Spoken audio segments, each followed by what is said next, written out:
Fire the cannons and seeds today. The crew's ready, all hands on deck, no parlay. Down in Tampa Bay, we buck 'em up, we buck 'em up, we buck 'em up. Down in Tampa Bay, we buck 'em up, we buck 'em up, we buck 'em up. Down in Tampa Bay. And we got a new captain now. Tom Brady's at the helm, brought his first mate Gronk. Hell yeah, it's going down, getting nasty in the trenches, man. Nah, they don't want that. Steady Tristan Wirfs, D. Smith, Ali Marpet, coming acting hungry, getting worked by chancing. Chef until the whistle, boy, you serve them pancakes. Giving Brady time to drop back and hit Cam break. First down, Tampa Bay. Pound and rock with Rojo and Fournette until they break. When the front seven wear down, we working them DBs. Hit Godwin, AB, Scotty get 13. Hit him on the crossing route, hit him on the post. You can hit him underneath or just hit him on the goals. When they think they got it figured out and we exposed, Tyler Johnson making grabs, boy, you already know. Welcome to Tampa Bay. We buck 'em up when we raise the flag. Fire the cannons and seeds today. The crew's ready, all hands on deck, no parlay. Down in Tampa Bay,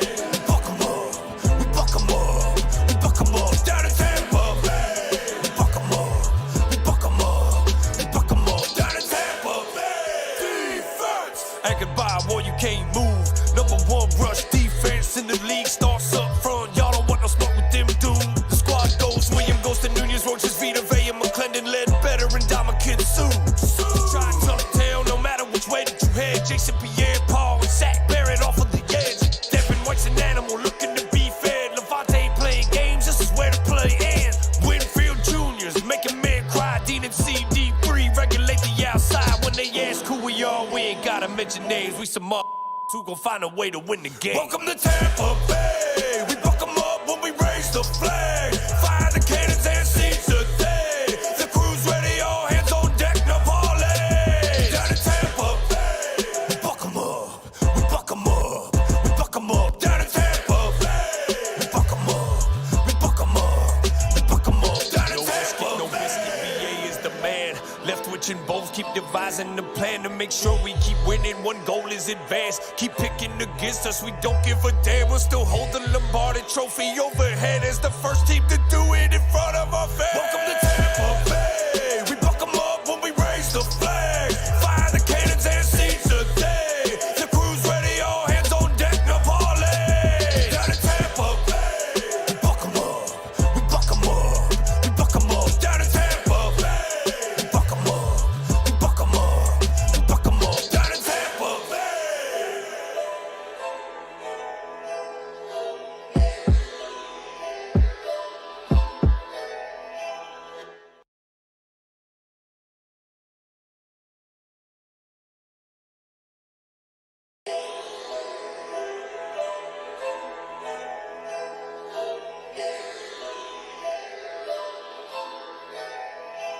Welcome to Tampa Bay. We buck 'em up when we raise the flag. Fire the cannons and seeds today. The crew's ready, all hands on deck, no parlay. Down in Tampa Bay, we buck 'em up, we buck 'em up, we buck 'em up. Down in Tampa Bay, we buck 'em up, we buck 'em up, we buck 'em up. Down in Tampa Bay. And we got a new captain now. Tom Brady's at the helm, brought his first mate Gronk. Hell yeah, it's going down, getting nasty in the trenches, man. Nah, they don't want that. Steady Tristan Wirfs, D. Smith, Ali Marpet, coming acting hungry, getting worked by chancing. Chef until the whistle, boy, you serve them pancakes. Giving Brady time. Hey, what's up, everyone? I'm Sam, along with my co-host Stank and Papi Latte, and you're watching The Loose Cannons, presented by Red Cat Plumbing and Air, a Tampa-based company that takes pride in their reputation for timely service, professional results, and exceeding your expectations. They truly define #Tampa Proud. We are joined by Evan Winter, Tennessee Titans fan and writer for BucsReport.com.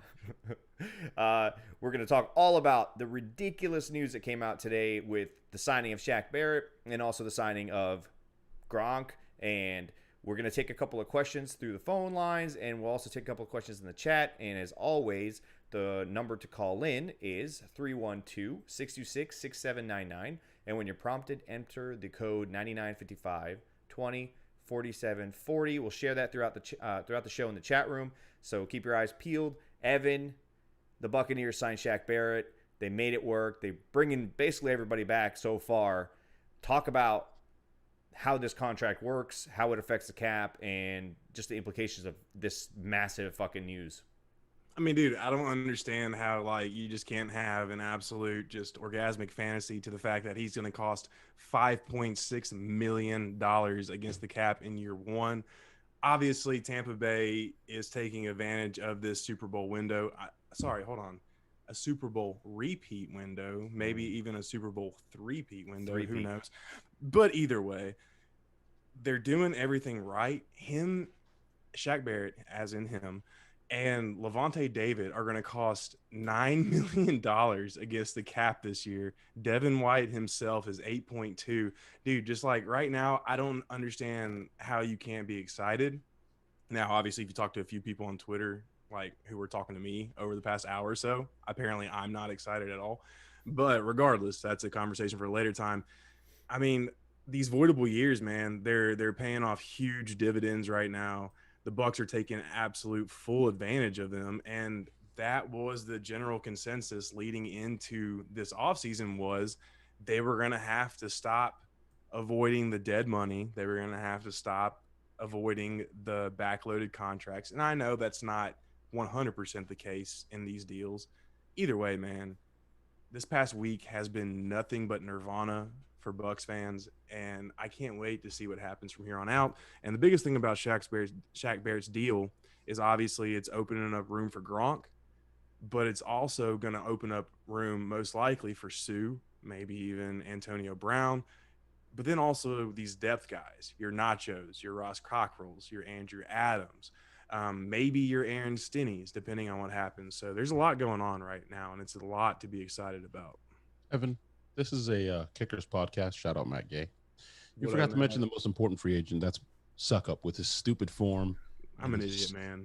Stupid kicking percentage. That's just stupid. Fuck that guy. But we should bring him back. I mean, dude, right now, Ryan Suckup, I failed to mention his name. And like I said, I'm the dumb ginger for doing that. Mm-hmm. But no, Ryan Suckup's got to come back, bro. I mean, as much as Matt Gay helped LA to the playoffs and helped them beat the Bucs, in week 9 or 10, Suckup's got to come back. Listen, we got some breaking news on the show. Oh, I already know where you're going, bitch. Because I was gonna do it. We can talk about how Brady restructured and Gronk, signed. Give me the juicy stuff, bro. Yeah, all right, but big news just hit Twitter. Josh Allen actually broke it in the chat room first, which made me go look at my phone. But yeah, Jameis Winston is he's officially a New Orleans Saint, signed a contract extension. What are the numbers? Didn't say. Well, hey, this is not a Saints podcast, right? It's not a Saints podcast. Well, I'll let you get away with that little. We're in the NFC South podcast. I need Evan Winter to explain to me what the fuck these voidable years mean, and explain it to all of us like we're 5. Like, just listen, before you do that, Evan, you don't steer the ship. You don't tell me what to talk about, okay? You're talking to me. Brought it up to me, man. I mean, look, I know I'm the only one not wearing a hat right now, but hey, don't try to pin shit on me. Like, let's not. Kevin Garnett in the chat said winner with the worst take of the year. Oh, well, get ready for more, Devin. Get ready for plenty more. You think it's bad now? Wait till the actual season starts. Let's just go ahead and get that out of the way. But no, honestly, Samurai, I don't know what the fuck these avoidable years mean. I honestly don't, because they're not reported on websites like SpotRack and or Spot Track. Sorry, I finally figured out the correct pronunciation for it. But Spot Track and Over the Cap, the NFLPA doesn't give out individual contracts. I honestly don't know what the fuck the voidable years mean. For all we know, they're just infinite voids.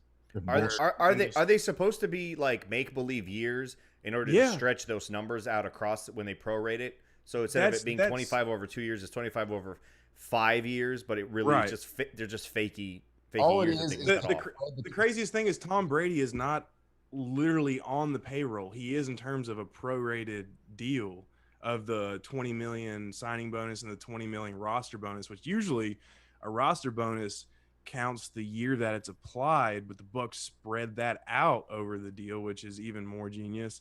But he's not even like supposed to make a base salary 2023, 2024, and 2025. So Yeah, dude. I don't know how that's supposed It's to work. only to spread out guaranteed money. That's Right. it. But That's the purpose of but it. the NFL is all about not becoming the NBA, and that's what the NBA does. So, is the NFL going to close this shit up sometime soon? That's my big question.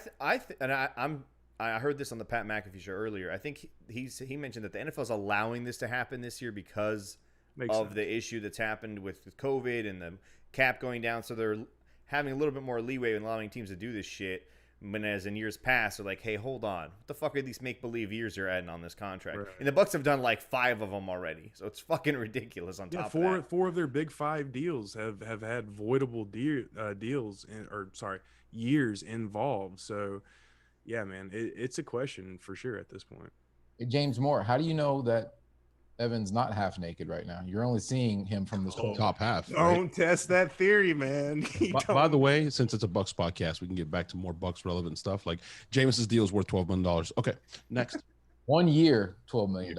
$12 million. Are they really paying him $12 million? Yeah, up to 12. It says up to 12. So with incentives and stuff. Nothing sound. Nothing It comes- more confidence. So the incentive is like if you don't throw 30 interceptions, you get a bonus. If you don't average 16. If you throw 31 interceptions, it automatically becomes 17 voidable years on the contract instead of 3. That's how they're going to change it. And the Saints automatically make the playoffs if that doesn't happen. Apparently. I mean, can we talk a little bit about what happened in New Orleans this week? Drew Brees retires. It's the end of an era. Fuck that guy. Obviously, he's torn out our hearts multiple times. And the assumption is it's going to be business as usual there because they won some games without Brees in the lineup. But I think, like mentally, knowing that guy's not coming back, he's not coming back.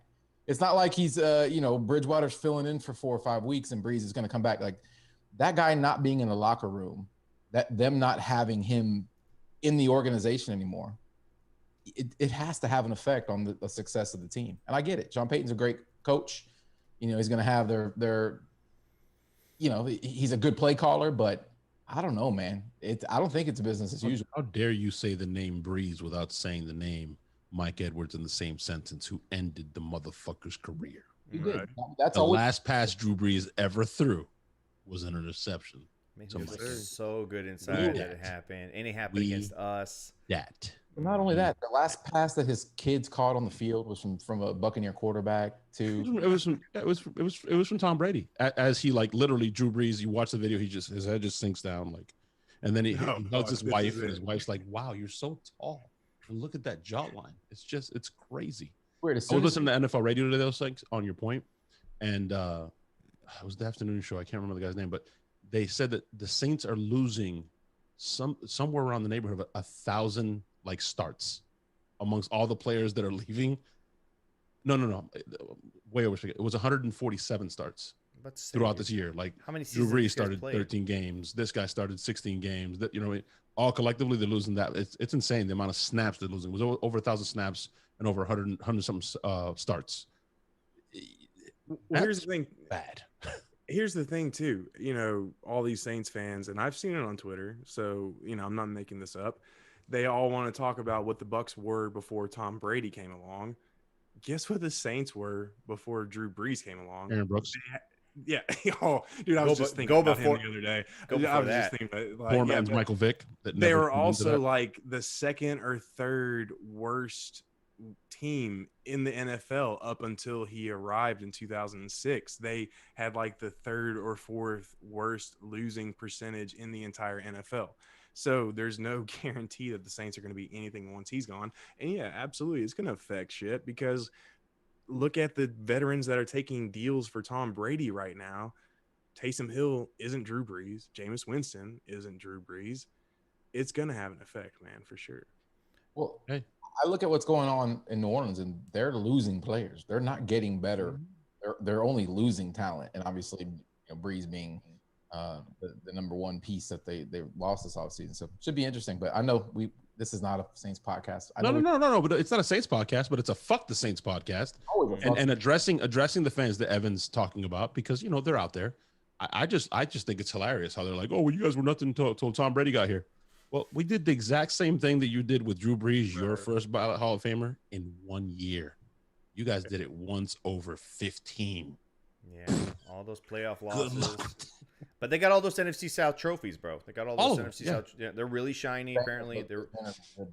according to Saints fans, they look better than fucking Lombardi trophies. So who knows? Maybe we're the ones that are wrong here. Who knows? Evan, this deal with Shaq wasn't the only thing that happened today. It was fucking monumental, in my opinion. But we got Gronk back, and we got Gronk back. Well, initially it was like 1 year. What is it? $12 or $10 million, Right, and it ends up being totally different. Doesn't almost barely touches the fucking cap. Like how did Jason Light not win Executive of the Year last year, and how is he not going to win it this year already? Like we're fucking 2 days in. Yeah, if he finds a way to manipulate the cap as he has and as he's doing right now over these 2 years, he absolutely deserves Executive of the Year at least this year. He should have won it last year. Wait, he didn't win it last year? Who the fuck won it last No, year? he didn't win it. I think it was the guy with the Bills. Yeah, What? it was Brandon Bean. Yeah. Yeah. What? So, yeah, man, I don't know. To me, it's just a further testament of Tampa Bay not getting the national respect whenever it does actually deserve the national respect. But what they're doing, like I said, what they're doing right now just blows my mind. Gronk's cap hit this year is 4.8, yet it costs 800,000 and like a proration over the next 4 years. Have found a way to just completely manipulate it. And I think a lot of people aren't talking about her, but Jacqueline Davidson, I don't want to call her Jackie. It could be Jacqueline, but You don't know her like dude, that, bro.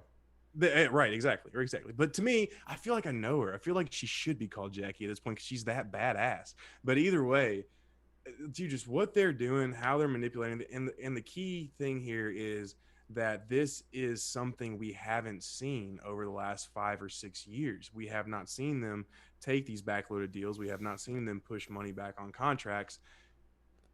And that to me just signifies that they know what's up. They know that this is a window. And as much as I've just complained about Gronk's deal and them pushing some money back to a certain regard, they're going for the jugular, man, and you gotta fucking love that. Evan, how much of that $10 million is guaranteed? $8 million is guaranteed, and $2 million in incentives are what can be earned extra this year. But it's only a 4.8 hit, so that means 4.8. Let's see, 8 minus 4.8. So you're looking at 3.2 is probably going to be like his signing bonus. Yeah, that actually would be it because it's got 3 voidable years. So 3.2 divided by 4 is going to be 800,000. So 3.2 of that is a signing bonus. 4.8 is his, 1.6 is his base salary, and then whatever else is spread amongst the years. My head hurts all of a sudden. You know what? I don't know why my head hurts. Chance to learn math. It's crazy. It's crazy how it all We works. apologize for The what Bucs- Evan just tried to do to all of you watching out there. I'm so sorry. You guys don't. So, We don't do just this. Let me simplify it. Sorry. We So- discussed a wide receiver in sexual connotations for about 20 minutes, and then you come on here and you start giving us fucking math lessons. Get the We fuck are out all of here, now Evan. dumb. All you had, all you had to do Hold was on. say it don't cost a lot, and we keep him. That's it. I'm confused, Sammer. That Johnson in the slot wasn't like that was a sexual. I thought it was Johnson in the slot. Like That's what we were accused of. We obviously were why just were we talking about a wide accused? Like receiver. we're just Johnson goes right in the slot. I That's don't where know, it man. belongs. I agree. And actually, I know. now that I've had time to think about it, it's going to be 800,000 of that 4.8. This guy is The prorated God. 4 million base. Just put it that way. Either way, he's cheap as fuck this year. He is He's cheap under as fuck. $5 million. Evan, have the Bucks not been at the forefront of this from the beginning? Have they not? Like people have started to follow suit as far as what the Bucks have done, and Greenberg's being that kind of secret weapon.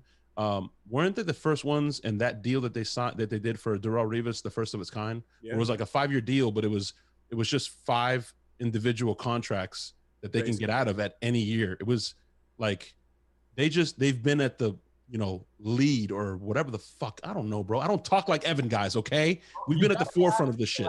No, dude, hey, forefront's the Greenberg. fucking perfect way to put it, man. All you need to know. What'd Yeah, you say? and he came on board he's been with the Bucks for a while, but he really became like that guy in 2010, 2011, which is exactly when they signed Revis. And yeah, he had that 1 year like $14 million deal, but it was also like 60 million. yeah. Oh, well, okay. Sorry. Lobel. And- I just totally put up 11. I don't know why. What the fuck is that? But Yeah. either way, yeah, you're right though. You're absolutely right, man. They're on to something, and you could argue the Saints copied it. Fuck the Saints.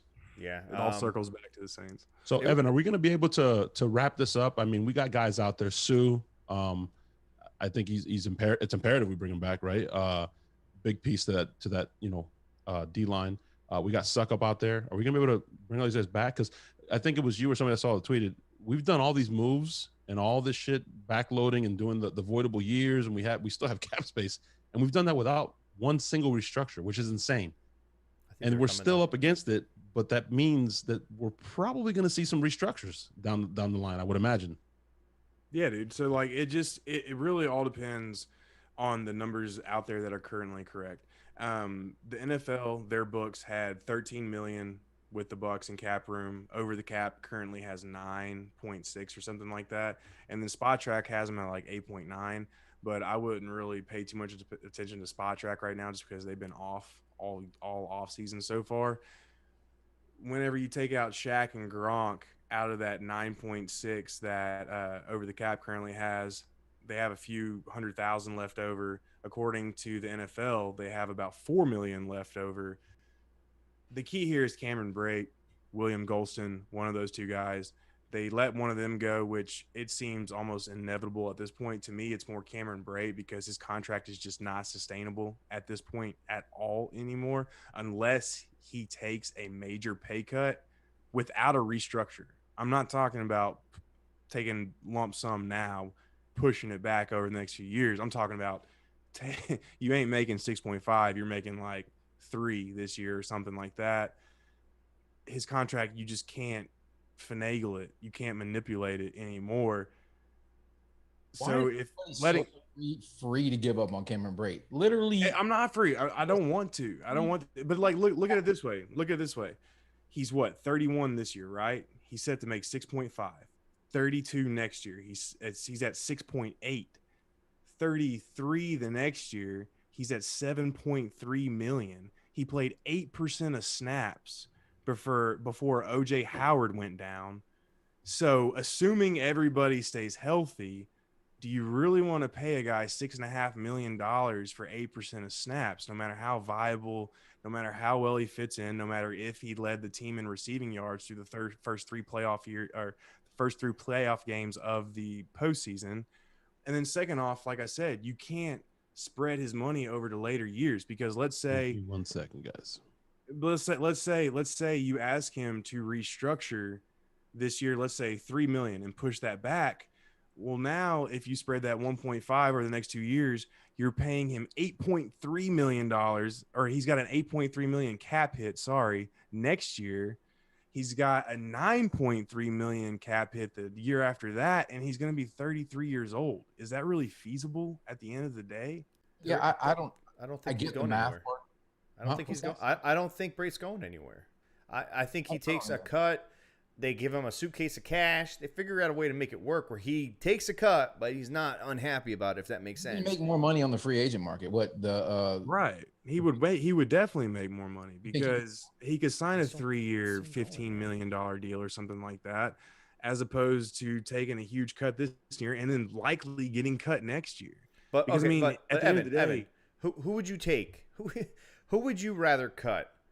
Okay, let's say they have to, unload a bunch of cash. They really can't cut anybody else, but OJ Brate, or Cam. Yeah, Brate or OJ or William Golston.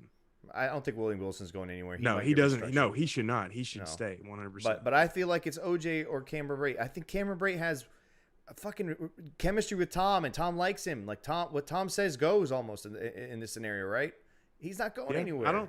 They'll figure out a way to keep him there. I think if anybody could be that guy that could possibly get cut or traded or somehow not on this team, it'd be OJ Howard. Yeah, and that's because availability is your greatest availability, right? I mean, that's why Donovan Smith got his extension more than anything. But at the same time, OJ's younger, he's more athletic, he's more of an asset in the run blocking game. And then you've got a guy like Tanner Hudson, who is more athletic than Brate. He doesn't have the hands, and he doesn't know the offense, and he doesn't have the reputation or the rapport with Brady. but he's 850,000 a year. Yeah, and nobody partied harder at the boat parade than Tanner Hudson. Right. I mean, Party dude, hard. I don't remember that. so I mean, you could make a case Tom Brady did. Fucked up. But I mean, who did Tom Brady throw the Lombardi to, though? Thank you. that is true. That was my main And point. that right there deserves a raise in itself. Yeah, That was absolutely. my main point. You can't get rid of Brate just for the simple fact that next year at the boat parade, Tom Brady is going to be scared to throw the fucking Lombardi, to another boat. So you keep him around for that. I don't care if he's $7 million against the cap. I like a guy who's, on the boat, people drinking all around him, chaos everywhere, fans throwing shit, people hitting players in the heads with A beer. little girl saying, "Dad, no!" Saying, Dad, no. It's like 150,000 feet below. If the Lombardi goes into the ocean, you're never going to find. I don't care how many dive crews you bring in. I don't think they And, were in you that know, deep area, it was- by the way. I don't think No, it is a deep. It's like 60 to 70 feet. Yes, it is. where the boat was, it was deep. Yes, it's very deep right there, bro. Yeah, bro. I'm no Jacques Cousteau, but it's like attached to the Marianas Trench right there. Anyways, but No Aquaman over here. he was able to lock all that out and just soft, bro. His hands are just so buttery. He was like, Oh, dude, his hands are like. Here's an idea, Evan. They should throw it to Rojo. That's a good idea. Because he's been working on his hands. Come What on, about Keyshawn Vaughn? He needs to learn to Keyshawn live in Vaughn, the too. moment. He might needs to learn fumble to it. live in the moment, man. He might fumble it. All of Bucs Nation hates Keyshawn Vaughn because he fumbled the ball one time.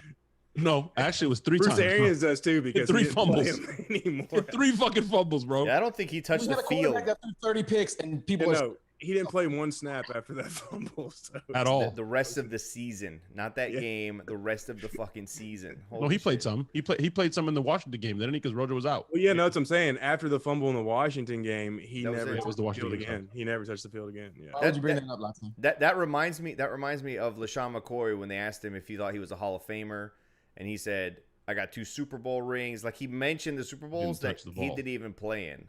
Right. I'm like, oh, hold on, bro. He dressed. You can put those He on your dressed. resume, but you can't don't act like you were part of it. You know what I mean? Come Bro, on. if he's a Hall of Famer, then Kevin Falk is a Hall of Famer. There you go. Boom. Put it Thank that you. way. That's great comparison. We got 3 people actually want to talk to us on the phone lines. We should take some phone calls, or It's do you have incredible that- other weird fucking mathematical questions and This formulas for hashtag us, RB Evan? gang on the phone. Hashtag RB gang. Let's go. It's incredible people can figure out the phone number and then that shit that they have to type in. Sammer, what the fuck is that? And then type in code 34 26 75 That's a 30. Zoom thing. That's I'm a like Zoom thing. constantly It's a looking at Zoom my thing. phone. We're using the Zoom thing right now, but in a couple of weeks we switch over to a different thing. I got this, man. Whoa, we didn't have a family meeting over that. What the fuck? is Because going it on? doesn't affect you guys. That's why. Oh Nothing wow, changes. it doesn't affect us. No, it's just Stank. okay. All right, cool. We're not doing I'm this. kidding. I'm kidding, bro. 714 has been waiting. I'm pretty sure this is Lois in SoCal. Lois, what's up, man? Lewis, not Lois. Lois. Lois. Samir. Lois. Light a I know you guys fucking got my- cigarette, Lois. Yeah, guys, it's Lewis and SoCal, guys. What's up, man? I know you guys got my number memorized by now. We got it, yeah. But it's nice talking to you guys. First time being on the line in a while with y'all. I just want to say today was a really great day. Really great job from the Bucs front office and Jason Light. Tons of credit to them getting our guys back like they said they were going to do. Yeah, I just had a couple questions for you guys. First of all, I just want to get something off my chest. When I saw a few weeks ago that people thought Jameis and Gerald McCoy deserve a ring, or people think that they're not even going to get, they're not only not going to get the Ring of Honor, they ain't going to get a parking space named after them at One Buck Place. I'm sorry, they had their chances. They were on this team for years, especially Gerald. He wanted to badmouth the team after he made about $100 million from this ownership. So no, he's not coming back either, Mr. McCoy. He made his bed. He's gonna stay in there. But anyways, Like that. I just heard the topic you guys were talking about, Cameron Brate. I've been a big fan of Cameron Brate. I don't think he's going anywhere. My big thing is I like OJ Howard. He's extremely athletic, good hands. I don't know, just a problem every time I'm sitting on the game, I see too many drops from him, too many mistakes. I never really see him involved in the game plan. I don't know if necessarily that's just how things are drawn up for him, or if it's him at all. Also, we've talked about the injuries passes he's had in the past. But my big thing is he's coming off an Achilles injury, I believe. super athletic guy. That's a really tough injury for a guy who really relies on his running and his athleticism. I know he's only a $6 million cap, and I know he'd be dead money if we cut him. But I would be open, honestly, to trading O.J. Howard. I would honestly cut it as a loss. I'd rather keep Cameron Brate, and he might even take a small pay cut to, even if we traded O.J. Howard. I think him and Brady have really good rapport. What do you guys think about that? Are you guys more of a proponent to try to trade OJ and keep Cameron? It's funny that you mentioned Gerald McCoy and then went straight to OJ Howard, because I feel like they're kind of the same guy in a weird way. You know, at least in regards to how the fan base looks at him. I think that they tried to trade OJ last year. I think that was one of the rumors. So it wouldn't surprise me if they tried to move him, because I don't think they intend on, throwing money at him next season. So if you're able to get any value out of him, and you plan on keeping a guy like Brate, and you believe in a guy like Tanner Hudson, then if he's a commodity and you can add something to the team this year, then maybe you do it. But a lot of people will say it's the all-in mentality this year, so you keep all the guys if you can and go all in for the fucking ring, and then worry about next year. So if you that argument back, stays. Gronk is like fully back. Towards the end, we were worried the first 4 or 5 weeks. Like, we don't know. Is he washed? That motherfucker's back. Yeah. I love OJ Howard, man. Super athletic, insane. Has all. I mean, when you drop a tight end, that's the guy, right? Just need to be more of a willing blocker, I guess you could say. And he just can't fucking stay healthy, bro. Like, he can't stay healthy. I find myself holding my breath. When is he going to go out again? And Lewis, I have to disagree. I think they were targeting him quite a bit. He was the guy until he got hurt, because Gronk was still getting his legs back. I mean, he had a couple nights. He had a nice grab in the Denver game where he mossed somebody. He had some nice touchdowns in the Chargers game. He was the guy, and then he got fucking hurt. That is true. For me, it all depends on if they need to move his contract to make it work for all the other guys that they have on their list of, Brian Suckup and keeping all these guys that they want to keep. And OJ is kind of like the odd man out. I think you just have no choice but to do it. And like, he reminds me so much of Grant Hill. If you guys remember Grant Hill in the NBA, so much potential, so much promise. Like, when you saw him, you're like, oh my God, this is the next fucking Michael Jordan. But he never he could never stay healthy. And it wasn't like anything to his own fault. It was just, he couldn't stay healthy. He had bad luck, whatever the fuck it was. OJ Howard, I'm a huge fan. He's a fucking, like, he's ridiculous looking. But how good is that if you can never fucking play an entire season? But the other side of the coin is Gronk, up until this season, struggled kind of the same way over the last 2 or 3 years in New England, where he didn't play an entire season. He didn't play an entire season. And he missed major time. And so you thought, okay, you kind of have to keep OJ. You kind of have to keep Brate. But at this point, I think you get rid of him. You get something in return. You open up that cap space. I mean, how much better is an injured OJ than a healthy Tanner Hudson? Well, here's the thing. At the same time, is you have two tight ends who are kind of on different paths, but yet they're unpredictable paths. You have OJ, who you don't know if he's going to play a fully healthy season, and you have Brate, where yes, he's reliable, but also he's going to be 31. He's had injury concerns over the last 2 or 3 years, and you've also seen a diminished role, even though he did step up last year. At the end of the day, you have $16 million, $17 million in cap space allocated to a position that, while it's important in terms of blocking, it's not really important in terms of a featured role on this offense. So is it really worth to allocate what is not almost 10% of your cap to a position that really, at the end of the day, might not make a huge difference in just terms of making plays on the field and reputation with Tom Brady, all that other stuff? I mean, at the end of the day, I like younger, cheaper, more athletic. That's OJ Howard just slightly in this scenario. And like I said, Cameron Brate has 2 more years after this deal, or after this year rather, at a high rate, as opposed to OJ Howard, who only has 1 year left. I said it on Twitter. Thanks for the call, Lewis. Yeah, Gronk's a glue guy as well in the locker room. For sure. How can you ever feel the real pressure, the real stress when you look at, in the huddle, you look at a guy like Gronk who's just over there like, no big deal, baby. We're still going to get this done. Like a guy like that, you can't quantify his value to just the overall mental health of this team throughout the season. So that's one reason you pay a guy like that to be here. Another thing is Tutties, baby, too. Don't forget. yeah, another thing is he just because they're not getting him the ball doesn't mean he doesn't have the ability to go out there and be that guy in that game. Right. If you need him being, go out and get 12 catches and 2 touchdowns, or have a game like he had in the Super Bowl. We all knew he had that ability. We were just utilizing him, the way we needed to utilize him. And that to me was intelligent coaching. And we all questioned that during the season. Like, what the fuck? Where's Gronk? Where's, all those things. But I think, for good reason, they kept him in, to try to protect Tom. And, we went on that 8-game win streak towards the end of the season, and, the rest is history. So I think he just brings so much more than he showed us last year. Not to mention he was out of football for a year. He'd probably be in much better shape this year. And at this point, you got to trust the personnel department. If they think it's a good decision to bring him in and pay him $10 million, then fuck it. So do I. Yeah, not just the bubbly personality either, Stank. As soon as you said the glue guy, I went back right back to our shout out to our media team, Jill Beckman, all them. I'm glad she won in advance and beat Rick Stroud. But shout out to them because they do great work. But I remember seeing a video during training camp where he was kind of mentoring OJ. Do you remember that video, Stank? And it wasn't bubbly at that point. He's like, man, you just got to keep stacking good days. You got to keep working hard. It's hot. This shit sucks, but we just got to keep it. That side of him as well, because everybody just sees Gronk as this big, brainless goofball party dude, but he's not dumb.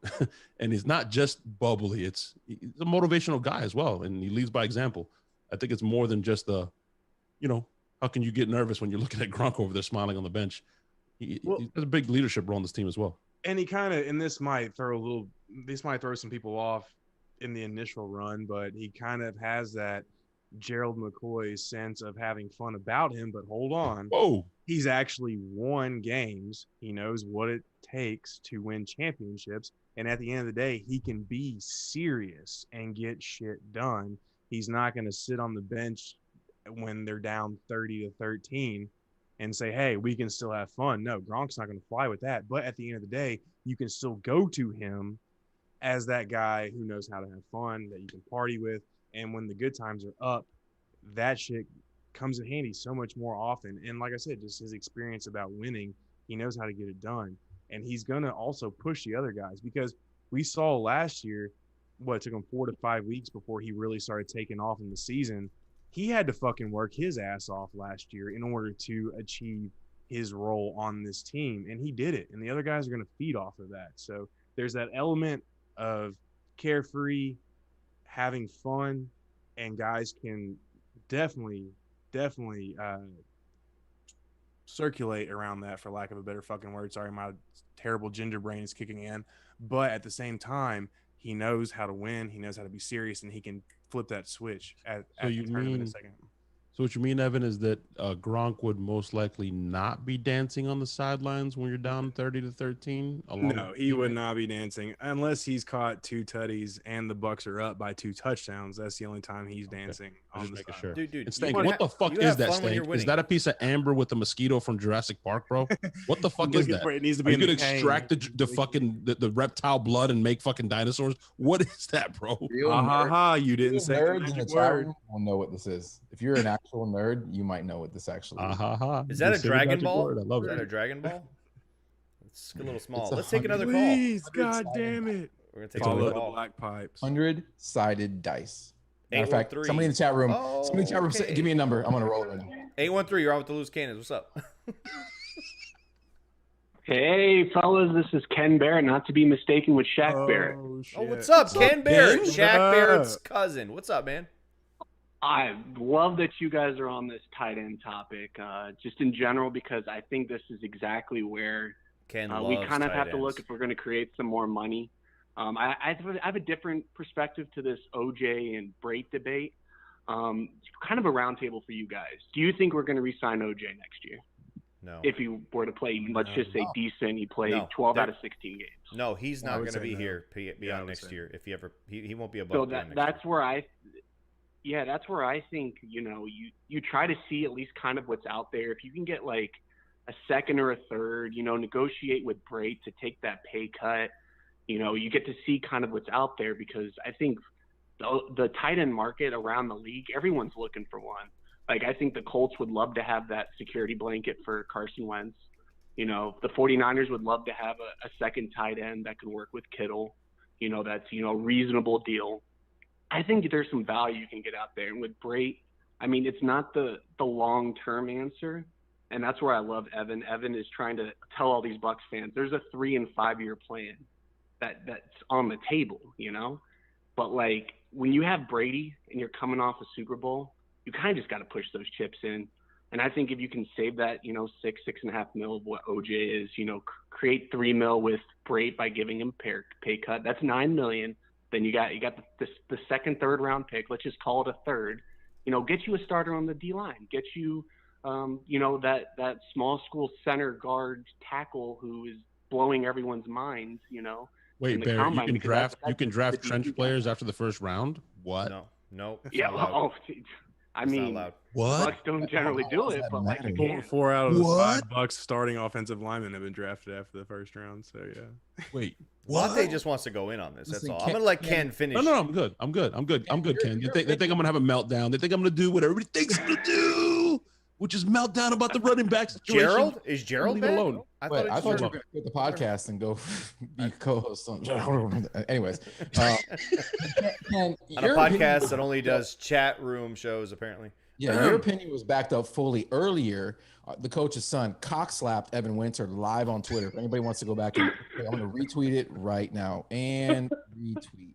He But said, hey, here's the whole thing about window trading is one of these open guys. now. Is you have to find a trade partner. If the Bucs exactly. don't feel comfortable in Dude, trade him for anything at this keeping point. these guys, Yeah, but trade him for anything. No, but that is the second side of that coin, though, is that if we're in win now mode, why the fuck would you get rid of OJ? Even if we're not going to resign him, Ken, you're in win now mode. You're in win now mode this year. I mean, fuck it. Yeah, but, You're in win now mode. Yeah, but my thing is, OJ's played one season, all 16. I don't think. I He's mean, you done can't that. count on that. I don't remember him playing an entire season. I don't think he's even done it. Oh, he did. My whole thing is if his second money affects a guy like Sue coming back, I don't give a fuck. Trade him for a 7th round pick in 2035. I don't give a I'll fuck agree with that. what it's for. I'll agree with Just that. get rid of him, because at that point, all you care about is taking that money off the books. That's all that What are matters. you worried about, bro? Sue's coming back. We're gonna give him 8 fucking voidable years. Don't worry about it. I'm using an That's example. fine. I'm using an example. What are you worried about, man? He's gonna back. play My for son, $1 my million. son is going to $10 be 8 years old by the time all these contracts end. 8 9 years, years, $250 million contract. Yeah, he's gonna get the Taysom Hill contract, $140 million. But all of it's 9 voidable. voidable All years. of it's voidable. Ironically, that's the same kind of contracts that Sammer gives me in Papi Latte. It's like, here's your 35 years. Hey, you will never get this. You will never touch You will it. never get this. No. We put him in the cage. His brother Bilo. Yeah, fellas. Brother B. I mean, I think in the end, I think we're playing for a 2 more year window. I think that's where you just do whatever you can to maximize those 2 years. At the end of the day, man, I don't see how we are Final Four this year. I really don't, unless there's injuries, something pops up or whatever. But I think, you got Brady for the 2 years. You just do everything you can for those 2 years. Just maximize, like we're saying, if you're going to trade OJ, it's because you're bringing Sue back. I'm not saying trade OJ just to trade him or, cut Brate just to cut Brate. Like, you have to have that plan. Evan's more, into the, what we can do salary cap wise and restructuring and do all that kind of stuff. But, it's going to be a fun game. And the Bucs, somehow found a way to make a splash. We're seeing Bill Belichick out here paying kind of what we used to do. First day of free agency, you're paying everyone top dollar, and you're just kind of like, well, shit. No, sorry, we Ken. don't need to do that. We got the everything set up in place. I'm sorry, kid. Fucking Belichick got the stimmy, bro. He was like, fuck it. Yeah, he spent all of It it. ain't my money, bitch. Imagine what Robert Kraft's stimmy looks like. Oh, God. It's lying somewhere in the orchids of Asia. That's where So it's you're, lying. so you're saying we're all in for this 2-year window, right, Ken? Yep. Yep. Okay, just making sure we're on the same page. Okay. Just don't draft a running back. Okay. Round one. Yeah, that's fine. He got him. He got him. He got I can him. have mine. Ken, anything else you want to go into, man, before we go to the next caller? I love that you called in, bro. We've been trying Of to course, do this for a of while. course, you love he called Love in. you all. I'm blocking you from now on. Yep. I can. Never. I'm Great kidding. Bye, call. Ken. Y'all Thank love you for me. voting for us against your Bye. co-host. Yes, thank you. Gene brought it on himself. Love though. y'all. You did. Yeah, damn right he did.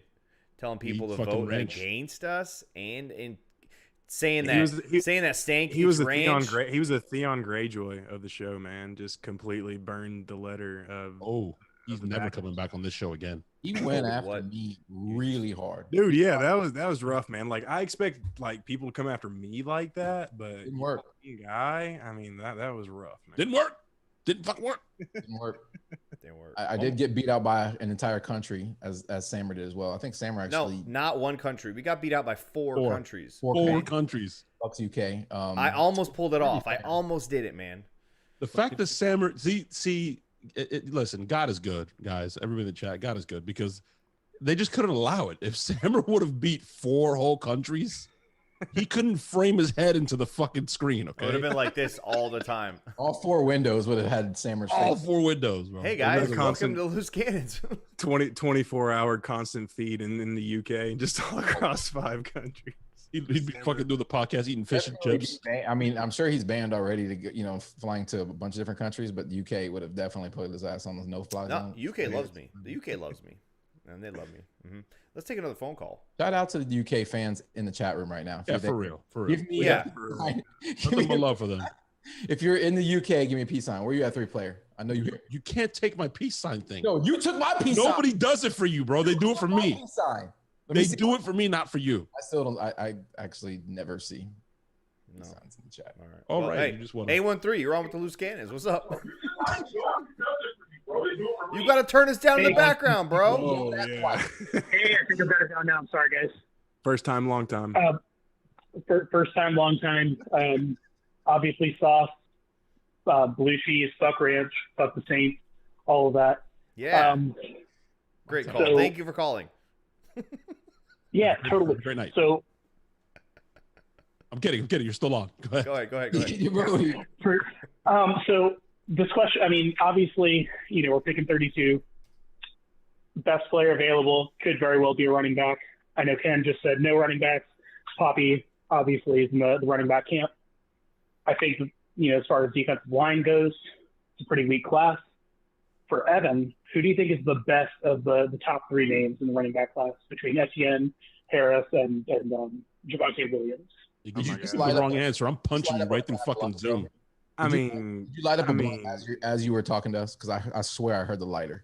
we're talking 2 ACC running backs and 1 SEC running back. I mean, honestly, dude, I would go Etienne right now, just because he feels like a more natural receiver. I love Najee Harris. I don't think you can go wrong with any of them at the pick, but I think Etienne's a little bit more fluid. He's been in a bit more of a pro style offense, and honestly, outside of Derrick Henry, Mark Ingram had some success, but what Alabama running backs have really had sustained Josh success Jacobs. in the NFL? Josh 2 Jacobs. years. 2 years. But That's all I need. That's Hey. all I fucking need. We're a 2-year window. I mean, I guess on a rookie contract, you've got a great point. But at the end of the day, I would take Travis Etienne just slightly above Najee Harris. But I think he's going to go early. I think the Bills are going to take him. I think he'll be that's gonna gone. And Yeah. I've said it on Twitter. I've said it on this podcast. I think the best guy overall will end up being Javonte Williams. That makes sense. Like I said, you can't go really wrong do. with any of them, man. And he's a stud, dude. He is an absolute stud. He reminds me a lot of Fournette and what Fournette can do. So Well, he not so much fun. He reminds me more of Kareem Hunt. that makes sense. Yeah, for sure. Kareem Hunt, Nick Chubb, that type of running back. You know what I mean? Smooth. He can break tackles. He can catch it. He can run it outside, run it inside. It's just he's just a complete back. I like Najee. I've said it before on here. I wouldn't mind having any of the 3, like you said. I've said it about Najee though, and Jake kindly said, "Who fucking cares?" But I just don't see the second gear with Najee. I don't see anything where like Derrick Henry's a fucking horse in the open field. I don't see that from Najee. Dude, Javonte, his stride is unreal. I don't understand how somebody his size can move like he that. has David Robinson's arms as legs. Like that's the only way I can describe it. They're so long and built, and it's just ridiculous. But we're talking about running backs, and now that the Bucs kind of work these contracts with Shaq and with Gronk. Oh, no, don't you come over here, motherfucker. Stay over there. No, I'm not talking about that. I'm talking. I want to bring since we're on the topic of running backs. Yeah, I want to bring up James White. Is James White a possibility? Is Marlon Mack a possibility with the way the Bucs have worked the cap so far? Any pass catching back is a possibility right now. I mean, Rojo, as much as I love him, no, but in terms of the money, in the cap, that's what I'm. In terms of the money, are they still available? James White, I would say James White and Duke Johnson are your two most realistic options when you consider the cap and everything like that. I think James White would come here for $1 or $2 million. I think it'd be more like 3, but Duke would. I mean, either way, but yeah, Duke would be around 2 or 3 as well. Yeah, so. and you remember this is the first wave of free agency. There's a second wave after the draft. The veterans get cut. You can always find running backs, man. And the Packers. Other teams can. And the Packers re-signed Aaron Jones. That was the one team that was linked to James White as having major interest, but they're also probably not going to bring back Jamal Williams. James White really wasn't a feature back. He had a timeshare, Damian Williams and Rex Burkhead as well, or maybe Damian Lewis. Maybe I have the last name mixed up. But either way, he could still be that second back in Green Bay behind Aaron Jones, or maybe even that third back behind Aaron Jones and A.J. Dillon, just depending on what the Packers want to do. Either way, I think Aaron Jones re-signing with the Packers is going to have a domino effect, and I do think James White will end up in Tampa Bay. Yeah, make no mistake. Tom Brady, our real GM right now, calls James White and is like, "Hey, James, come to Tampa." James is coming to Tampa. Yeah, but don't put it past them though. There's a connection there. He can catch the ball pretty decently. He's not going to be expensive. In reference to Jamal Williams, him and Rojo work out together in the offseason. Like I said, there's a relationship there. He can catch the ball much more naturally than Rojo can. I wouldn't put it past him to go after Jamal either. He's younger. He's going to be cheap. It's going to be one of those guys. But I still think if they can go running back at 32. Hey, don't count out Keyshawn Vaughn. I mean, we saw Rojo have a bad rookie year. Keyshawn Vaughn, even though he had his struggles, he didn't have that bad of a rookie year. There's always a chance he could develop as well. Absolutely. Oh, they're giving up on him, man. No, I'm not giving up on the guy. My only point is if your boy from Alabama's gone, right? BPA in the draft. Yeah, the two pass rushers from Miami are gone. I've openly said that the two pass rushers from Miami are gone. Why would I reach for a guy that would be any other year a second or third round pick and not take the best player available? Because Keyshawn Vaughn is Keyshawn Vaughn. But and one thing that Jason Light has shown over the years that he's been here, he's not afraid to say, "Sorry, cut that fucking free agent, made a mistake. Sorry, cut the second round pick kicker. I made a mistake." Keyshawn Vaughn is not like fucking, Derrick Henry coming out or something like that. It's just Keyshawn Vaughn. Yeah, but they're not going to make that. They're not going to make that decision on him until they've gone through training camp with him a second time. They're not going to be like, "Fuck it, he's not who we thought." They don't even have enough on him. I get. You're making my argument though. So if the BPA is a running back, you're going to go in with what we might see with Keyshawn or what I know I see with a Najee. This is where you misunderstand my point with you, is that I'm not disagreeing that it should be best player available. If the Bucs think the best player available is a running back at that moment, that's fine. I'm fine with it. I understand the thought process that you're presenting. My whole thing is that at the end of the day, they still need rotational pieces that will have an impact on the defensive line in the trenches, regardless of how much impact a running back will have. I agree. A running back could come in here and be amazing, and he's the starter after 2 weeks, could win the job in training camp. All those things could occur, but there's still the same possibility of having just as much impact being a rotational running back as a rotational depth piece in the defensive line, which if we sign Suit, it doesn't mean we're going to bring back Nacho. It doesn't mean we're going to have Steve McClendon. It doesn't mean we're going to have guys that could rotate behind. We need to fill that spot, and those guys do make an impact. Like we saw Ledbetter get sacks during the season. We saw guys make impact, and I'm sorry, but trying to hang your head on Anthony Nelson is not that guy might not even make the team this training camp. So what you're I'm in basically agreement saying, with what both you're- what sides. you're basically to saying, be Sammer, honest. is that we're on the same page, bro. I agree. The guys you just mentioned, Nacho, Ledbetter, all these guys weren't the first round picks. So we can get depth in the second or third round, like I just kind of told you guys earlier. but Like, number you can 32 draft a pick, D-lineman past the number first round. 32 pick is basically a second round pick.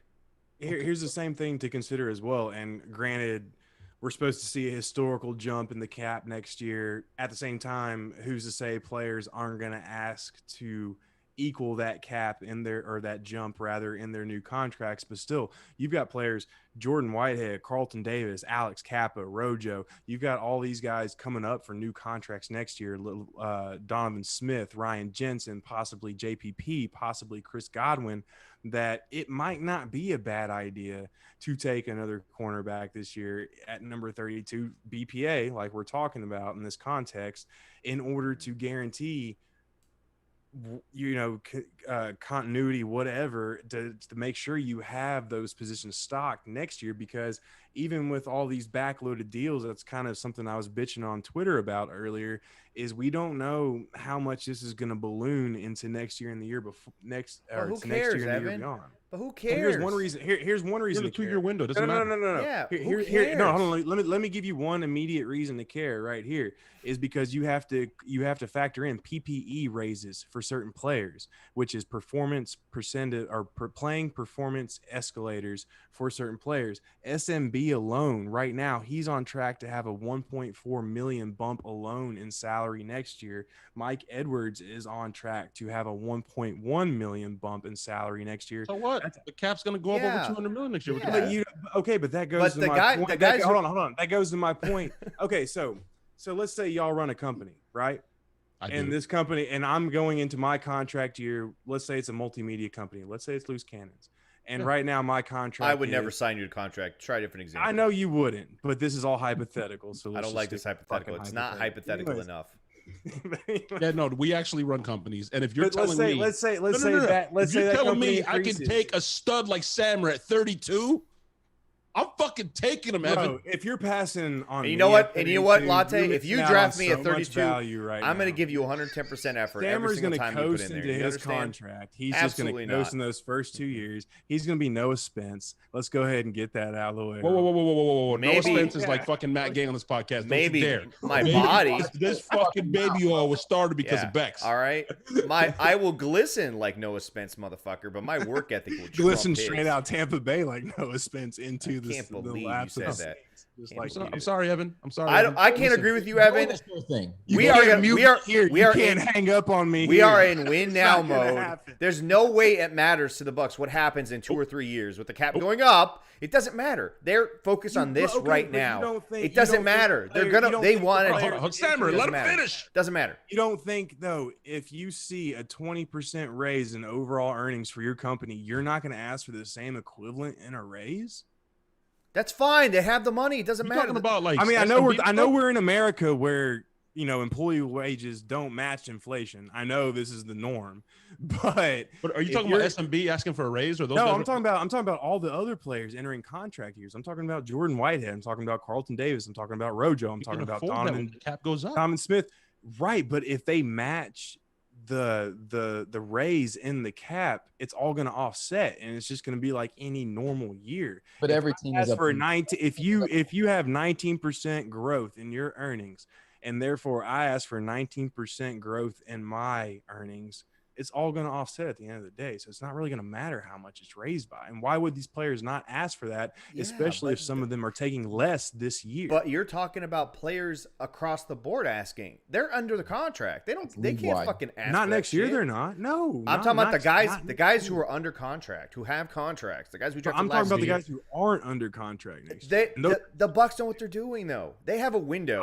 I'm not and they're- saying that that's at all they're worried about. That's it. I'm not. This is awesome, guys. That's all they care about. Hey, I am not going into this saying that the Bucs have no fucking clue, because obviously they have a clue with what they're doing.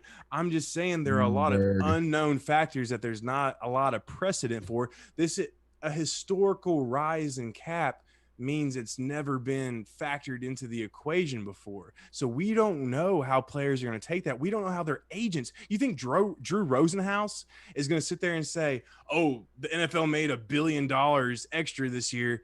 Just go ahead and take your normal sum, take your normal lump that you." No, I get what you're. no, I he's not get what gonna you're say saying, that. but at the end of the day, if the Bucs win 3 Super Bowls in a row for me, or go to 3 Super Bowls, or possibly go to 3 out of 4, whatever the fuck it is, and then at some point they have to cut every single person and start guys that look like you and I'm fine with it. If we get that fucking type of a nut, I'm fine with it. But And that's not guaranteed. Let's look at it this way. Who After cares? Tampa But Bay- it's not hold on, guaranteed. hold on. You have to try. You have to try. Right. No, I'm not, and I'm not saying that either. I'm just saying it's something to keep an eye on. It's something to monitor, because Tampa Bay went 12-20 the next 2 years after they won their first Super Bowl. Not this time. We signed everybody.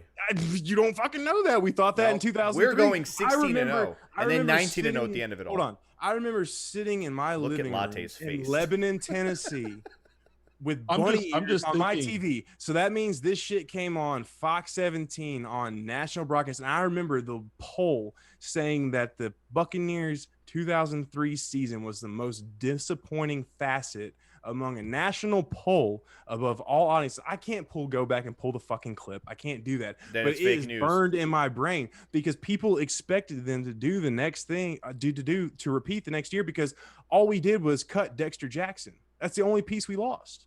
Correct?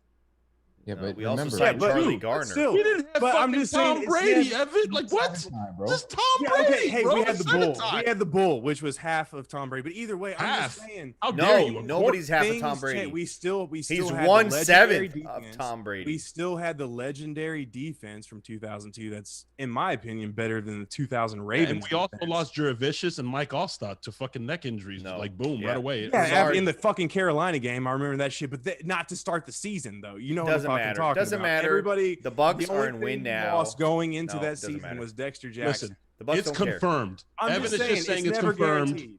Evan is just saying it's confirmed. We're going running back at 32 because we have a 2-year window. And listen, if I have a shot with a hot ass chick, I'm not going to worry about year 3. God. or 4. I'm I'm not taking the saying chick banger home, bro. fucking raw, dude. Raw dog the shit out of it. I'm not All right. saying this. Whoa. Wow, this is a family-friendly podcast, Evan Winter.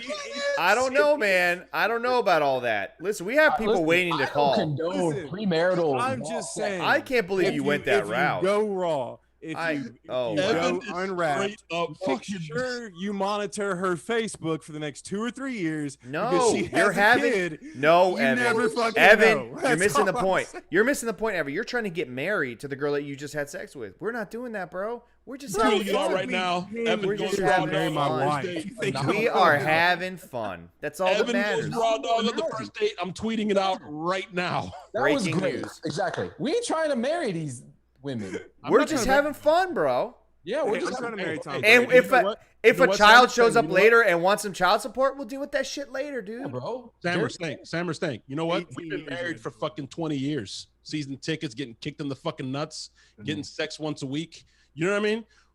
I've been married, bro. I like being a free agent. I like this 2-year window. I'm gonna be a fucking slut. Damn straight, Raw bro. dog.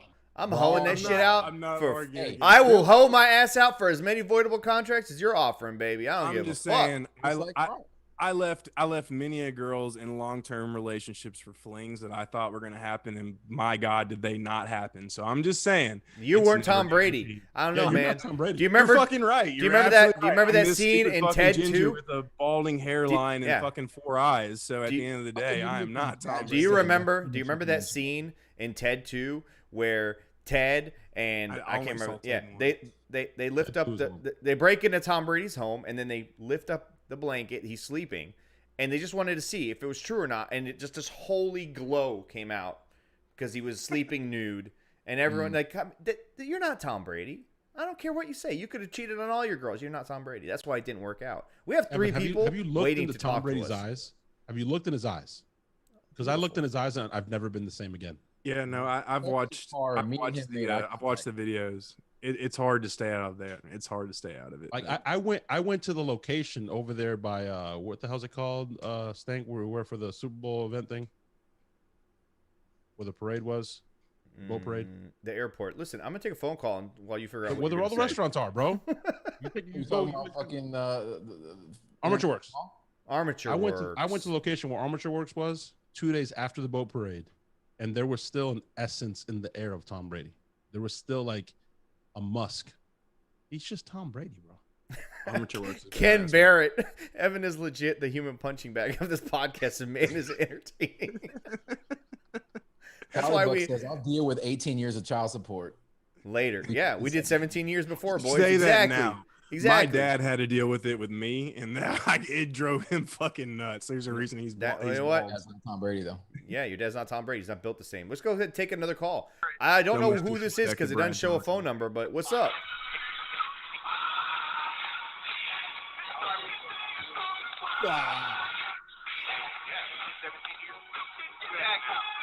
What's going on right now?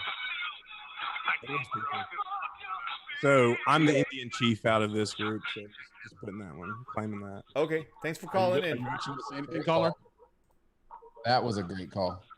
No idea. Got Who the that is. YMCA guys. Monumental. It No really idea. fits in All right, there, I'm going to man. go to an I mean, actual phone call now. This is why you 617. tune in. You You're never out know the what loose fuck happens cannons. on this show. Evan goes raw dog. I don't know. This shit's crazy. YMCA, Raw Dog. This is a legend. 617. 617. Ren, is that you? No. Oh, no. Ren would only be in the chat. All right, let's go to 770. You're on with the loose cannons. 770. Y'all know who this is. Corey from Nashville, man. Nice to Sup, hear from you guys. Corey? Nashville. What Long up? time, Corey. Holy What shit. up, what up? Hey, man. Damn, dude. I He about feel to come so fight good me. about this team. Nah, man, I ain't fighting nobody. You know, when you on hold, you can't really watch the show like that unless I had another device. And you know, I coach AAU and I train these kids here, so I was chopping up a video that I'm about to post to my IG anyway. But look, check it out. Check it out. Damn, dude. Do y'all realize? I don't know if y'all went back and looked at last season, right? But do y'all realize probably the only A+ game or the only A game we played probably was the Super Bowl? Yes, sir. Have y'all thought about that? Yes, And sir. Mike Evans and thought Godwin about- only had 3 combined catches. I think by the about way. it every single Bro, night y'all- as I watch it. Have y'all thought about the fact that this team really, dude, we might be really fucking good next year. Yeah. Like, 19 I'm and 0. so scared. I'm so scared to look ahead. But with Jason Light and Greenberg and Jacqueline, I don't know. I forgot her last name. I don't mean to be rude to her. They're amazing, dude. We just got Shaq Bear for 4 years, 72, 36 guaranteed. I just knew he was $100 million man. I just knew somebody was going to back the truck up to him. And I'm just like, wow, the value of winning is so underrated in these free agent period. If you look at our roster and you add him to it, I don't see. And you know, I play a lot of Madden, and they upgraded us after the Super Bowl. Man, there's not a lot of holes on our team. Running back. And that secondary being who they are and how young they are, they're just gonna be like we're just gonna be so damn good next year, y'all. Hey, All Corey. the times we talked this year. Go ahead. Corey, what was the strength of our team throughout the playoffs, man? Oh, it had to be both fronts, in my opinion. Well, the secondary was, but you know that doesn't go without the fronts. I thought our offensive line was spectacular, and I thought our defensive line was just as spectacular, if not even more. Agreed. That's me. Oh, and Ryan Suckup. Hold on, Corey. Corey, you want me to those are hang up? three Corey, best Corey, you want me to things hang about up on you, Corey? He wanted to give you an alley-oop, and he was, you know, I'll here. Nah, man. Like riding a bike, Corey. I'll give it to you. Playoff Lenny was the strength, but it was Leonard Fournette, not Rojo. You think? That's not the alley oop I wanted to give him, but That wasn't where he was going. I'm Yeah, pretty sure. I didn't want that one either because I just think Fournette was. I mean, he took advantage of his opportunity. I'm very happy for him because he was almost in NFL purgatory in Jacksonville. So I'm glad he was able to get out. Just like some guys that may be cap casualties, I'm not that hurt about because they were able to win a Super Bowl. I don't know who that's going to be right at the moment, but I saw some things speculating about maybe William Golston, which I love him to death. I told him that directly 2 seasons ago when I saw his value to the team, especially out front. But I'm so happy guys like him were able to get a ring. If anything happens to Cam Brate, I'm so happy he was able to get a ring. And if it did happen to him, he won't be on the market long because I think he proved his value for the last 5 years. I mean, he was like number 2 in touchdown receptions up until 2 seasons ago for a tight end for receptions. So I'm just excited, guys. And I'm about to let y'all go. But think about the times we called for therapy this past season, and we just won a fucking Super Bowl. Is that not amazing?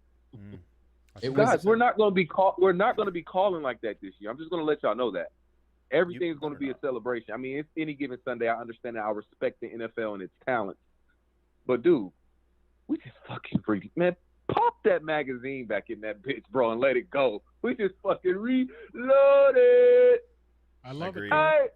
And our quarterback's been saying it since the Super Bowl press conferences. I think even maybe before that he said we're gonna be really good. To be better next year.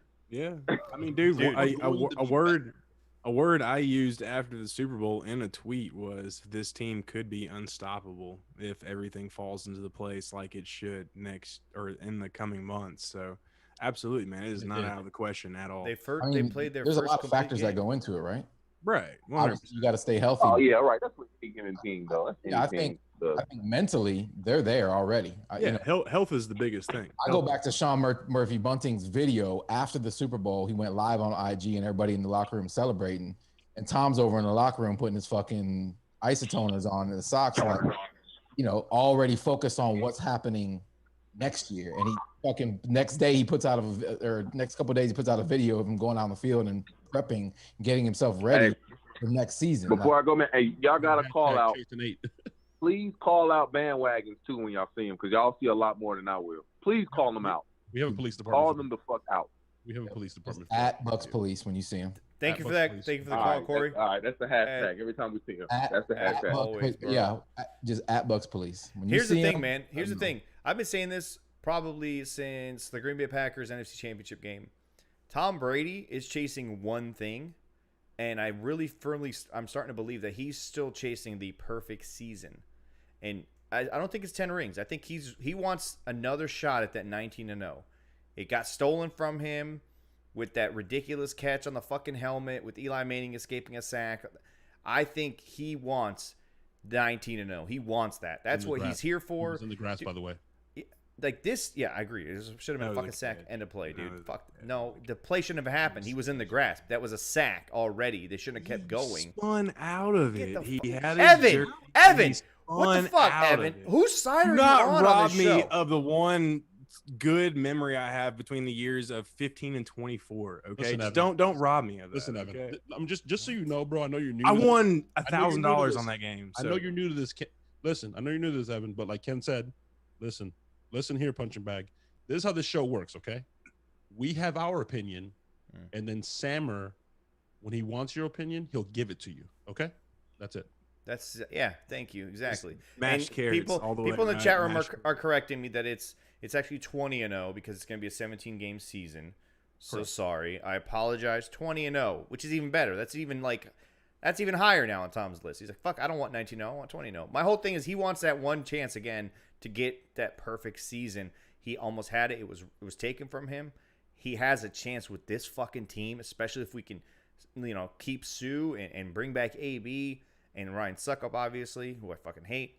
All of these things can happen. This team could be unstoppable, man, because we played that perfect game at the most perfect fucking moment against the Chiefs. I don't think enough credit goes to this defense and Todd Bowles. I really don't. We can talk about, we got Tom Brady and the GOAT did it.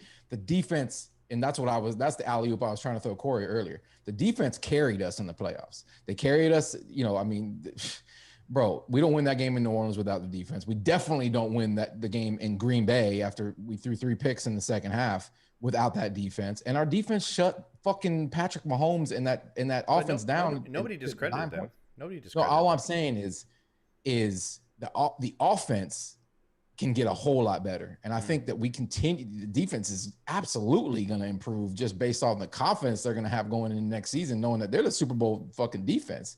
And they just shut Drew Brees and Aaron Rodgers and fucking Pat Mahomes down. So shit, I don't mind adding to that side of the ball in the draft.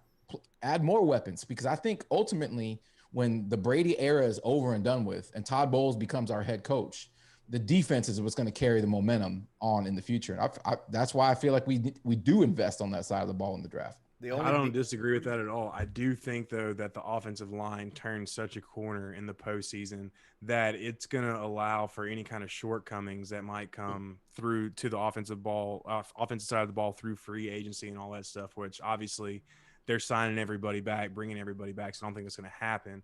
But also, just to kind of go along with the overall Tom Brady topic, at this point, I think he's a masochist, man. I think he loves putting the NFL in a chokehold and just gets so much pleasure out of causing the pain out of all these other quarterbacks that he's saying, hey, even though it's not a $19 million cut, he's taking more money on in this year than he is in any of his other years. He's like, hey, I'm going to do it just so I can cause the rest of y'all pain because it gives me pleasure. The dude's masochist. I wouldn't be surprised if Giselle's got a couple whips and a couple of apple balls, hanging around. The only raw dog and apple whips and I mean, dude, okay, Evan. I told you I had to make up from last Buccaneers time. bondage show. Listen, the other thing that I think, the only thing that will stop this team or pause them a little bit, sorry, Latte, just one quick little point, is that they will have to adjust a little bit to every opponent facing them, giving them their absolute best effort. You're going to see a little, kind of what happened to the Chiefs last season. Chiefs had a lot of close games with teams that maybe shouldn't hang with them. They could have lost to the Falcons late in the season too. I think that's the only speed bump that is left for this team, for these younger guys. But I think, again, some of that might already be there because of them having to face the Saints the way they did in the playoffs when it mattered and just manning the fuck up and just punching that bitch in the face. I tend to agree with Stank. The defense carried this team in the playoffs. The offense can use a little room of improvement. Like T.Y. said, you can have more of a balanced attack. James White. Wow. All right. We're gonna take one more phone call. This is 617. I'm pretty sure this is Zach. We're gonna take one more phone call. Oh, Zach is on the fucking hashtag running back gang. Bring it on, Zach. All right. That's probably why he's calling in. So we'll take one more call and then we're gonna tie this episode up. 617, you're on with the loose king. Don't say tie up around fucking this guy. Oh, yeah. Sorry. Apple whips. Hey, what's going on, guys? What's up, man? How you doing? I'm doing good. It was it's funny watching you guys at the beginning of the year. You guys were all waiting for the ball to drop. I know that was the way it seemed to be. Of course, we're Bucs fans. In past years and whatnot, but you guys started becoming believers, and it was fun to watch. Except for Evan. Evan's still not a believer. But he's a ginger. Tommy, real quick for me. Can you say Tommy? You say Tommy. Tommy. There we go. That's real. We try to do it. It just rolls off the tongue. We fucked up. We did the too much. We tried to Please tell me how I'm not a believer, even though I picked Tampa Bay to win every playoff game except for the Super Bowl, and I went 17. That right there is why you're not a fucking believer. You can't just be like accept the Super Bowl. Wait, hold on. Did y'all pick them to beat? Absolutely, I picked 56-0.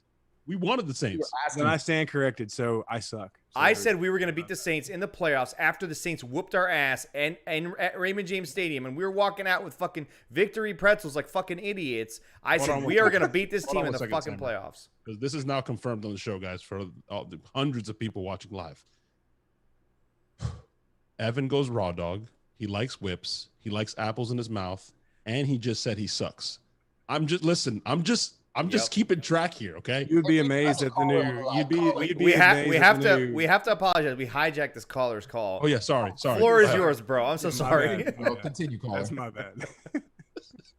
First of all, what's your wing preference, caller? Wet and ranch. I mean, wet and blue cheese for sure. He said ranch. Okay. He knew he fucked up when he said it. He sure did. All right. Like, whoa, no. Wait. Give us your take or your question, bro. What's your name, dude? Danny Danilo. Oh, what's up, Danny? All right. He's called before, yeah. No, first time caller, but I've been on the live chat and whatnot. Yeah. Good Glad Sounds like called. you've been watching Tommy for a couple years, so you knew what was gonna happen. We were all worried and shit, and you're sitting back laughing like these fucking guys. Just relax. Tommy and Gronk are gonna take care of it. When the lights come on for real, it's gonna be fine. Danny, is your coach panicking today, bro? Because he signed like every fucking first top tier free agent possible. Yeah, everybody. Yeah, he's throwing that phone on the sideline for sure. You know, he can't wait till next season, because this one, the whole reason why, you know, besides I watch every Tom Brady game, you know, since he started and stuff like that, but this all became like a thing between Bill and Brady, and that's how it all started for me. So when he went to the Buccaneers, I didn't know nothing about you guys, but I started looking at the linebackers and all that stuff, and I'm like, damn, Billy, this could be doable here. And you guys started growing, and see that whole end of the year, November thing, December thing, that's typical Pats, man. You know, you always just building up to the playoffs. So it was just good to see. I think that bye week, Arians said, let me get the fuck out of the way, and you know, let Byron and Tom, you know, do what we do best and know how to win games. And no one knows how to win more than Tommy. So it was just really good to see. And you guys have a great opportunity. I mean, to go the next few years. You have a great team, great chemistry, wicked tight bond between the team, the defense. It's just the D coordinator is really good. Byron and Tommy get together and let them scheme it up. They started doing it with the play action, all that stuff. That's where someone like White can come in. If you can get him in there, this team could be unbelievable. You have so much more talent than the Pats had. And, so let me ask you. And look what we did. I love this caller, by the way. For three, he could be going for 3 dynasties. Figure that out. In the 2000s, 2010s, and now with the Bucs, he could have 3 dynasties, for crying out loud. But I'll tell you, your Bucs team is unbelievable. I think it's going to be very exciting for you guys. Enjoy the shit out of it, and it's just go Bucs. I don't know. Sky's the limit. Sky's the limit for sure. Let me ask you this. Let me ask you this real quick. Do you think right now the trio of, well, let's call it a quartet of Brady, Arians, Leftwich, and Bowles has a chance to surpass the quartet of Belichick, Brady, Weiss, and Cornell at their peak? They got a lot more Super Bowls. The fucking. No, I'm saying that's right tough now. to see. Just based off what they're doing right now, do you think they have a chance to surpass that? And I'm being serious. It's a genuine question. Ginger. They could, but I know you guys love Arians and stuff like that, but you know he had a big learning curve. I'm going to be straight up with you guys. You know, that's fair. Arians had a big learning curve to go through. That old risk it no biscuit type thing.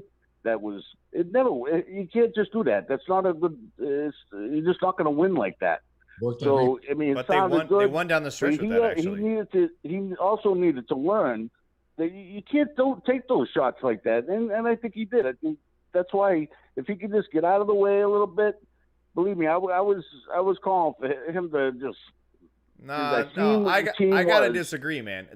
That shot to Scotty Miller, that was no risk it, no biscuit. Yeah, that shot, that's all BA. But calling the timeout after you don't do it on 3rd and 2. You do, but it works. Tommy was doing it at the end of the halves, or where it was, or 3rd and longs. I mean, it all depends. Like that. That's at the end of the half. There was times to do that where you take that just risk it biscuit thing. But I didn't watch any games with the other quarterback there, but you just don't do it on certain plays where you just need a couple of yards to keep the chains moving. Listen, I will give you this, bro. I wanted to tell you that earlier, and then Evan fucking interrupted me. I'm kidding. shout out to the caller though, man. He's not, some Pats fan that just paid attention because Tommy came here, doesn't know shit about the team. He knew about our linebackers. He knew about the coaching staff. He knew about the fucking receivers. He knew the details, the intricate details of this team, and the kind of roller coaster we went through the season. So shout out to you, bro, for not just being a Tommy fan that doesn't give a shit about the rest of the team. I'm sure they would have hyper-focused on our team. And thank you for calling. That was actually a really good call. We disagreed a little bit, but it was a good call. He knows his shit. And You know what's the fucking weird? accent was amazing. He said the team was wicked tight. He said the team was wicked tight. I mean, Wicked tight. And by the way, I have to disagree with you, caller. I give you a shout out, but I have to disagree. Arians doesn't need to step and get out of the way because the only reason Tommy's here is because of Arians. So we don't win the Super Bowl if it's not for fucking Arians being here. Yeah, he wanted that style. He knew what he was getting into. He wanted to be part of that. He wanted to have fun again. And they eventually figured out how to merge their two styles. It took a little bit of time, but I don't think it was a learning curve from Arians. That's just the nature of the offense. Even the guys who fit into his system from day one take a year to learn and get really acclimated to it. So the fact that Tom had the best season with an Arians or under Arians, just on top of the best season on a first year with Arians, this is crazy that he was the best overall season ever under Coach Arians. Like that's ridiculous in his first year. And by the way, I think it was John Ledger that did the breakdown because everybody talked about Tommy wanted to be here, whether or not wanted to be here, wanted to play with Arians. He clearly wanted to play with Arians, and he wanted to take those shots down the field. I don't remember it, kind of like Evan doesn't have the clip of the most disappointing poll or whatever for the 2003 season. I don't have the article, but Ledger did write an article. Shout out to him, BucsReport, on Tom's attempts downfield. And he takes fucking shots. Everybody had this misconception that Tom was a, dunking quarterback. The system was that, but he would take the fucking shots if they were there a lot. He was like in the top 3 or 5. He was right there with Jameis and air yards per attempt, whatever the fuck that stat is. I don't do the stupid stat shit like Evan does. My head hurts, okay? I don't do that shit. But he would take shots. So he wanted to be here in an offense that was going to take fucking shots. Right. Well, and the beautiful part about it was he didn't get sacked much last year either. And a lot of people say, well, that's because he's throwaway Tommy. He was below league average in terms of throwaways. And I believe coming into last year, if I remember correctly, he averaged like 30 throwaways, 35 throwaways a year. He only had 17 last year during the regular season. So he completely adapted to this offense. And he had the second best season of his entire career. The only other better season he had was when he broke Peyton Manning's regular season record for most touchdowns thrown in a year. And he was throwing the ball all over the yard that year with Randy Moss. People talk about, the little white slot receivers like always, but dude, Randy Moss looked like he was very much his type for 2 whole seasons. They were fucking ridiculous together, Their man. defense was ridiculous that year. Evan, you said the word adapt. I mean, he had to adapt to this team. There was no fucking training camp, he was practicing at Berkeley. He had to learn this offense and these teammates each week, so and Jake had to talk us off the fucking bridge many times saying this is a work in progress, and we all wanted to see that success right away. But I think after the bye week, clearly something clicked, or they got rid of the shit that just didn't work. The mentality changed completely. It became attack on both sides of the ball. And I think that they know that that's the recipe. And now that we're going to have an off season, we've got a Super Bowl season under our belt. I think the offense efficiency is going to be measurable. We're going to see it right away. Yep. Guys, 40 touchdowns. Yeah. And Mike Evans and Godwin were not healthy all year. Right. Yeah. How much more stupid can this get? I don't want to bring him up, but I'm gonna fucking do it. I don't care. Jameis 101 out there wants to bring up all that shit. We're done. No, I was saying, dude, Brady did everything Winston did last year on a bum knee and did even better. And won a fucking Super Bowl. Yeah, that were hurt, that missed games, and he won a fucking Super Bowl. So let's just end the conversation right there. Yep. Evan, I know we used you as a punching bag for the majority of this episode, which was I'm not going to apologize for because it was very much enjoyable. I like it. That's what I'm here for. I'm sure Latte and Stank enjoyed it. I hope you did, which is kind of weird because you're fucking weird. And after we're learning all these things about you now that you can curse and whatnot on these shows. Is that the name of the episode now? Evan has a fucking weird. Evan is kinky. Weird. Evan is kinky. It's kinky. Yep, that's what we're gonna call it. Evan Winter is fucking weird. Hey, you have to do a lot of things to be accepted in life as a redhead. So yes, I have to adapt to many different things. Evan, make sure you send Sammer, a headshot with a ball gag so we can have that as the actual. Yeah, I'm gonna need that for the thumbnail. Listen, Evan, thanks for hanging out, bro. gonna Everybody do in the the chat gimp and all the people who called in and gave us questions and comments.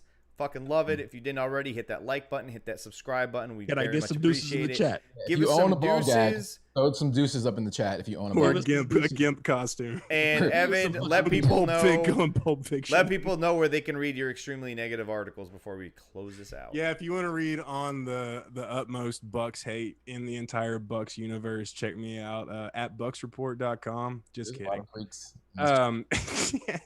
Check me up on Grinder.com. Check me up on Kick.com. Yeah. Grind it up. But on all seriousness, Go ahead and plug your OnlyFans. yeah. Plug? You want me to plug my No, OnlyFans? don't. You Nope. really want me to- Nope. Later, y'all. I mean- Dubs. I mean- Deuces and dubs. At Evan_winner OnlyFans.